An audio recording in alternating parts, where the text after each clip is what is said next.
5 વર્ષના સફળતાનું આટલું બધું શ્રેય અને આનંદ તમને, અને આપણે એમેઝોનના જંગલોના રિસોર્ટમાં રહેવાનું, ભાવ વિભોર થઈને કહું કે જો 5 વર્ષે તમે આટલું મોટું મને પુરસ્કાર રૂપે મોટી ટ્રીપ આપો તો 50 વર્ષે તો શું કરશો? તો કે 50 વર્ષે લેવા આવીશ તને એમેઝોનના રિસોર્ટ.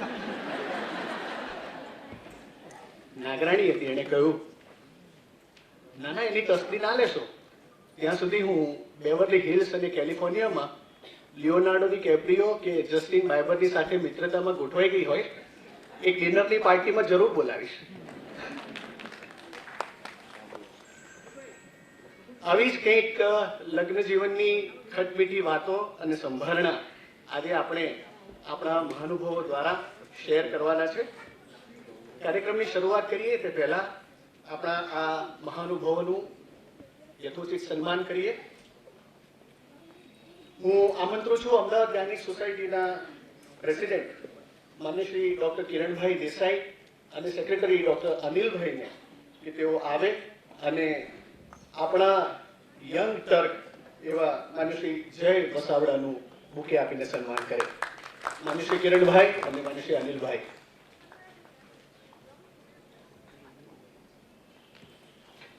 આ આખો એ કાર્યક્રમ જ્યારે બાલુએ, અમે બાલકૃષ્ણને બહુ હાલથી બાલુ કહીએ છીએ, એને ઇમેજિન કર્યો અને જ્યારે કહ્યું કે આ કાર્યક્રમનું આયોજન કરવું છે ત્યારે અમદાવાદ જ્ઞાનિક સોસાયટી તરફથી મેં પ્રસ્તાવ મૂક્યો અને બહુ સહર્ષ રીતે અમારા પ્રેસિડેન્ટ સેક્રેટરીને આખી એઓજીએસ ટીમે ઉપાડી લીધો. આનંદ એ વાતનો છે તુષારભાઈ, કાજલભાઈ, કે પ્રોગ્રામની જાહેરાત થયા પછી અત્યારે આપણી પાસે 750 આપણા શ્રોતાગણો છે, પણ હું કદાચ જરાય અતિશયોક્તિ નથી કરતો કે કદાચ 7000 ટિકિટોનું પણ ઓડિયન્સ હોત તો આજના કાર્યક્રમ માટે ઓછું પડે. અને ગુજરાત સમાચારની જાહેરાત વાંચીને તો ઘણાએ એવું પૂછ્યું કે જો કાર્યક્રમ હાઉસફુલ હતો તો એડવર્ટાઇઝમેન્ટ શા માટે આપી? એટલી બધી એની પોપ્યુલારિટી આજના કાર્યક્રમની રહી છે અને કદાચ આપણે આ કાર્યક્રમ 2 કે 3 અંકમાં ફરીથી રિપીટ કરવો પડે તે પ્રમાણે એની ડિમાન્ડ છે.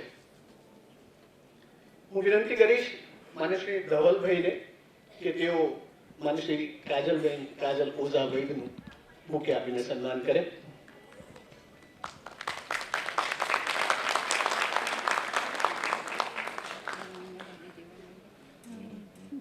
અને આ કાર્યક્રમના બેકબોન બાલુને વિનંતી કરીશ કે આપણા મૂર્ધન્ય સાહિત્યકાર તુષારભાઈનું બુકે આપીને આપણે સૌ વતી સન્માન કરે.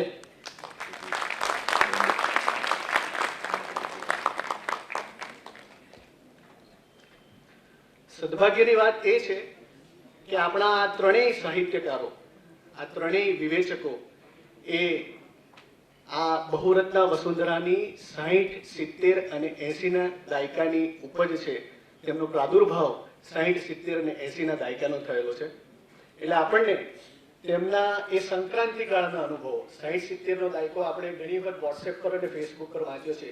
એક એવો ગાળો છે કે જ્યાં આપણે રેડિયોની દુનિયામાંથી ટીવીની દુનિયામાં, આપણે માત્ર ટ્રાન્ઝિસ્ટરના અને ટેલિફોનમાં, લેન્ડલાઇન ટેલિફોનમાંથી મોબાઈલની દુનિયામાં, ફેસબુકની દુનિયામાં, ટ્વિટરની દુનિયામાં ટ્રાન્સફર થયા છે. એવા સંક્રાંતિકાળના 3 વિવેચકો છે અને એમની પાસે અનુભવોનું ભાથું પણ છે. આ ત્રણેય વિવેચકો આપણને 40 મિનિટનું ઉદ્બોધન કરવાના છે. સમય એટલા માટે આપું છું કે શાળા અને કોલેજમાં દરેક પીરિયડ 40 મિનિટનો જ હોય છે અને 40 મિનિટના પીરિયડ પછી હંમેશા આપણને પીરિયડ બદલવાની ઈચ્છા થતી હોય છે. જો કે અહીંયા તો એક વક્તા 4 કલાક પણ બોલે તો આપણને રસભંગ થાય તેવું નથી. હું પ્રથમ નિમંત્રું છું માન્ય શ્રી જય વસાવડાને. 1973માં ગોંડલમાં જન્મેલા જયભાઈ આપણા બધાની વચ્ચે સ્પેક્ટ્રોમીટર અને અનાવૃત્તિની કોલમથી, ગુજરાત સમાચારની કોલમથી આપણી વચ્ચે હંમેશા જીવંત રહ્યા છે. 2.5 લાખ કરતા વધારે એમના ફેસબુક ફોલોઅર્સ છે. 1 ડઝન કરતા પણ વધુ એમની બેસ્ટ સેલર પુસ્તકો આજે બજારમાં ઉપલબ્ધ છે. શાળા કોલેજના જીવન દરમિયાન એમણે 300 થી વધુ પારિતોષિકો પ્રાપ્ત કર્યા છે.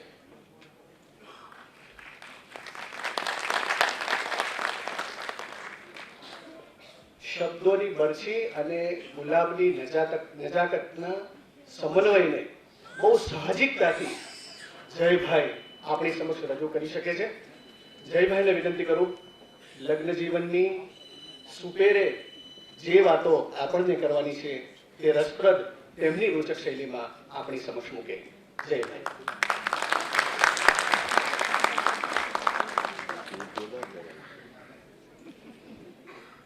મારા વજન ઘટાડવાના પ્રયત્નો વારંવાર આવા કાર્યક્રમોના વખાણ પછી કેલેરી વધતા નિષ્ફળ જતા હોય છે, એ તમે મને વિઝિબલી જોઈ શકશો. પણ બહુ આનંદનો પ્રસંગ છે. આમાં સંગાથે સુખ શોધીમાં સૌથી વધારે દુઃખ આમ કાજલબેનને એટલે થવાનું છે કે આ સ્ત્રી પુરુષ પ્રેમ અને લગ્ન એના ઉપર સૌથી વધારે કાર્યક્રમો આખા ગુજરાતમાં કોઈ કર્યા હોય તો હવે બે કર્યા છે. એટલે હું કહું છું કે એને એકની એક વાત સાંભળવાની આવશે, જે એમણે મુંબઈમાં પણ સાંભળ્યું હોય, એમણે સુરતમાં પણ સાંભળ્યું હોય અને આજે પણ પાછી સાંભળવી પડે એવી હાલત થાય. પણ મને આનંદ છે. હું હસતા હસતા એમ કહેતો હતો કે ભાઈ લગ્ન કરવાનો અધિકાર ખાલી નાગરોને જ હોય એવી પરિસ્થિતિ છે સ્ટેજ ઉપર તમે જોશો તો. પણ કાજલબેન મને હસતા હસતા કહેતા હતા કે ભાઈ તમે તો અનુભવો અને સંભાળના કહેશો ક્યાંથી, અને કહેશો તો કોના કહેશો, અને તો પછી પરમિશન લેવી પડશે તમારે. જેમ આપણે રેલી કાઢવા માટે પરમિશન લેવી પડે, બાબા સંભાળના કરવા માટે પરમિશન લેવી પડે એડવાન્સ. પણ એવું નથી. હું ઘણી વખત એમ કહું કે ભાઈ મારી અમુક બાબતોની અંદર, દાખલા તરીકે સિનેમા ઉપર બોલવાની મારી લાયકાત ફિલ્મ મેકરની નથી, પણ ફિલ્મ વ્યુઅરની છે. કે જુમ્માની નમાઝ જેમ પઢવા માટે લોકો પહોંચી જતા હોય, દર શુક્રવારે મુકેશભાઈ સાક્ષી છે, ભવિષ્ય કુટુંબ મને મળે વારંવાર. એટલે એવું નથી કે હું ખાલી ફેંકાફેંકી કરું છું આપની સામે. એવી જ રીતે હું કહું છું કે લગ્ન જીવન ઉપર મારી બોલવાની લાયકાત હોય તો એ કદાચ મારા દાંપત્યના અનુભવમાંથી ન આવી હોય, પણ મારા માતા પિતાના દાંપત્યના અનુભવમાંથી જરૂર આવી છે. એક સાદી વાત કરું, મને ઘેર ભણાવવાનો નિર્ણય લીધો એટલે મારા મમ્મીએ નોકરી છોડી દીધી. ગવર્મેન્ટ જોબ, આજની ભાષામાં જે પ્રાઇમ જોબ કહેવાય એવી જોબ એમણે છોડી દીધી. પપ્પા જાય કોલેજની અંદર અને મમ્મી મને ભણાવે. એ બે પૂઠા વચ્ચેનું બધું ભણાવે, દેશી કાઠિયાવાડીમાં કહું. અને એ બધું ભણાવવામાં નેચરલી 12 સાડા 12 તો થઈ જાય. અને થઈ જાય પછી પપ્પા કોલેજેથી પાછા આવે. એટલે તો કમાવા જવું જ પડે, કારણ કે પાછું ઘર પણ ચલાવવાનું અને શોખ પણ પોષવાના. એટલે રસોઈ કરવાનું કામ બંને સાથે મળીને કરે. જે આજે યુરોપ અમેરિકામાં જઈને હું જોઉં અને જેના ઉપરના લેખો આપણે વાંચતા હોઈએ, એ મેં એક મધ્યમ વર્ગના ગોંડલના ઘરની અંદર બચપણથી જોયેલું છે. કે એક શાક વઘારતું હોય, બીજી રોટલી વણતું હોય, કોઈ સુધારતું હોય, કોઈ વઘારતું હોય, કોક દાળ. મારા પપ્પાને બધી જ રસોઈ આવડી ગઈ એનું કારણ આ છે. અને પછી પોસાય નહીં કે ઘરે બધા કામ કરવા માટે આવે, એટલે બંને સાથે મળીને વાસણ સાફ કરે. આમાં પ્રિવિલેજ એટલા મને હોય, લક્ઝરી મને હોય કે મારે ખાલી જમવાનું, રસોઈ બનાવવાની અને ન કે વાસણ સાફ કરવાના. એટલે હું જે જોઉં છું, સંગાથે સુખ શોધીએ જે શીર્ષક છે, આ સંગાથે સુખ શોધવાની આખી જર્ની જે છે એનું હું સાક્ષી રહ્યો છું બાળક તરીકે. એટલા પૂરતો મારો સંભાળવાનો અધિકાર ખરો કે મને દાંપત્ય શું છે એ ક્યાંક આવી રીતે જોવા મળ્યું છે મારા પોતાના માતા પિતાના જીવનમાં અને ક્યાંક એવા મળેલા સરસ મિત્રોના જીવનમાં. આનો અર્થ એવો નથી કે સંગાથે બધાને સુખ મળતું જોઈએ, કઈ જરૂરી નથી. મારા એક સરસ મિત્ર છે, કલ્પનાબેનના અને બધાના કોમન ફ્રેન્ડ છે, કાજલબેનના, અમારા તુષારભાઈના, બધાના, સુરેશ કોઠારી અમદાવાદના જ છે. એ સરસ એકવાર વાતો કરતા હતા, મેરેજ ઉપરનો કાઉન્સેલિંગ સેમિનાર હતો એમાં, કે સામાન્ય રીતે લગ્ન થતા હોય ને એટલે પતિ પત્ની છે એ શરૂઆતમાં હનીમૂન ઉપર જાય. એકદમ પહેલા તો શું હોય કે એકબીજાની સામે જોવાની જ ચિંતા કરવાની હોય. પછી એ નક્કી કરવું અઘરું પડે કે સામે જોઈ જોઈને જયારે થાકી જાય આંખો, પછી ક્યાં જોવું, આ મુખ્ય પ્રશ્ન હોય છે. હવે ક્યાં જોવું? અને પછી પતિ અને પત્ની બંને એવી દિશામાં જોતા હોય છે કે જ્યાં એ પોતે તો કંઈક જોતા હોય પણ પછી પોતાનો સ્પાઉસ, પોતાના જીવનસાથી ક્યાં જોતા હોય છે એ જોયા કરતા હોય. એટલે આવી પરિસ્થિતિ હનીમૂનમાં ના હોય ત્યારે તો હજી બધું તાજું હોય. એટલે આમ કોઈ ઠેસ લાગે ધારો કે, અને લોહી બોહી નીકળે કે પગના અંગૂઠામાં, તો પત્ની પોતાની સાડી છેડો ફાડી દે, દુપટ્ટો કાઢીને વીટી દે, હાય તમને લાગ્યું, તમને લોહી નીકળ્યું. પછી ધીરે ધીરે શું થાય, વર્ષો વીતતા જાય, છોકરાઓ પરણી જાય, પછી કંઈક દેવદર્શને જવાનો પાછો મોકો મળે કે બંને હવે એકલા જ છે ને ચાલો આપણે કંઈક હરિદ્વારની યાત્રા કરી આવીએ. મેં હમણાં ફેસબુક ઉપર મૂકેલું કે ગુજરાત ટુરિઝમની જે હરિદ્વાર ટુરિઝમ જાહેરાત કરે તો એનું કેવું સ્લોગન હોય, इसके पहले कोई तुम्हें लाए मटकी में डाल के कुछ दिन तो जिंदा गुजार दो हरिद्वार में. એટલે આવા કંઈક ગયા હોય ને ધારો કે પાછા કંઈક ભટકાય હતી અને કંઈક પગ પગમાં લાગે, હાથ પગ છોડાય, તો આ વખતે કંઈક દુપટ્ટો કે સાડીનો છેડો ન ફાટે. તમને તો બહાર કાઢવા જેવા જ નથી. જ્યારે બહાર કાઢો ત્યારે ક્યાંક ને ક્યાંક ભટકાતા જ. લગ્ન કરીને આપણે ફરવા ગયા હતા તેનું આમ ચાલે છે. અને ધારો કે હસબન્ડ એમ કે આ તો કાંટો લાગ્યો છે, આમાં હું શું કરું? હવે મને થોડી ખબર હોય કઈ કાંટો પડ્યો હશે. કાંટાને કાંટો ન લાગે બીજું શું લાગે? આ શું કામ થાય છે આવું? આ સાથે મળીને આ જર્ની કરવાની હતી, સુખ શોધવાની, એમાં આ કાંટો ક્યાંથી થઈ ગયો ગુલાબમાંથી? આ યક્ષ પ્રશ્ન છે. ખાલી આપણો જ નથી, આખા સંસારનો યક્ષ પ્રશ્ન છે. બ્રિટની સ્પિયર્સે લગ્ન કર્યા અને 78 કલાકમાં ડિવોર્સ લઈ લીધા. એટલે 78 કલાકમાં જ એને સમજાઈ ગયું કે આ સંગાથે સુખ નહીં મળે. એટલે આનાથી ટૂંકા લગ્નો છે જગતની અંદર. આ તો 78 કલાક ચાલ્યા એટલે મોટી સિદ્ધિ કહેવાય. બાકી એવા લગ્નો પણ છે કે 2 કલાક પણ ન ચાલે. એવા લગ્નો છે કે કોન્ટ્રાક્ટ ઉપર ચાલે. એવા લગ્નો હોય કે જેમાં ડિવોર્સની એલિમનીની શરતો તો લોયર્સ પહેલા નક્કી કરી નાખે. આવી પરિસ્થિતિ આખા જગતની અંદર છે. અને એમ સુખ કોઈને મળતું હોત તો આ જગતની અંદર તમે વિચાર કરો. હું તો રમૂજમાં કહું છું, એટલે એને રાઈટ સ્પિરિટમાં હ્યુમરમાં લેજો કે ગીતા કહેનારા અને ગીતા સાંભળનારા બંને સંસારી છે. બેમાંથી કોઈ સંન્યાસી નથી. બંને અર્જુન અને કૃષ્ણ બંને સંસાર ભોગવ્યો છે, બંને લગ્ન કર્યા છે, પરિવાર છે, સંતાનો છે, રાજ મહેલ જોયેલા છે, એડમિનિસ્ટ્રેશન જોયેલું છે. અને કદાચ આ બધામાંથી પસાર છે ને એટલે જ ગીતા સાંભળવાની, ગીતા કહેવાની તાકાત આવી છે. જે આમાંથી ભાગી છૂટ્યા છે ને એના મુખે ગીતા નથી આવી. વિચારજો ક્યારે જે આમાંથી પસાર થયા છે. Charlie Chaplin, one of the great humorist of the world, હમણાં હું સ્વિટ્ઝરલેન્ડમાં બર્નમાં એનું મ્યુઝિયમ જોવા માટે ગયેલો. અને પછી એક વિવે નામનું ગામ છે કે જ્યાં એમની કબર હતી, ત્યાં ગયો. ત્યાં એમના કેટલાક કિસ્સાઓ લખેલા છે. એક સરસ વાક્ય લખેલું જે હું પહેલા વાંચેલું પણ મને ગમ્યું કે આપણે આ મૂળ જગ્યાએ જઈને વાંચ્યું. કેવું સરસ વાક્ય છે. આખી જિંદગી આપણે બધાએ ગાંઠે બાંધવા જેવું વાક્ય છે કે તમે દરિયાના કિનારે ચાલો અને તમારા પગ ભીના ન થાય એવું બને, પણ તમે જીવનના કિનારે ચાલો અને તમારી આંખ ભીની ન થાય એવું ન બને. આખી દુનિયાને હસાવનારો માણસ આ એનું અંદરનું અર્ક કાઢીને આપણને કહે છે કે સંસારને સંગાથે સુખ ગોતવા જાઓ તો અમૃત મંથનનો નિયમ છે. તમે અમૃત મંથન કરો તો પેલા વિષ જ નીકળે. પેલું અમૃત ન નીકળે, પેલા વિષ નીકળે.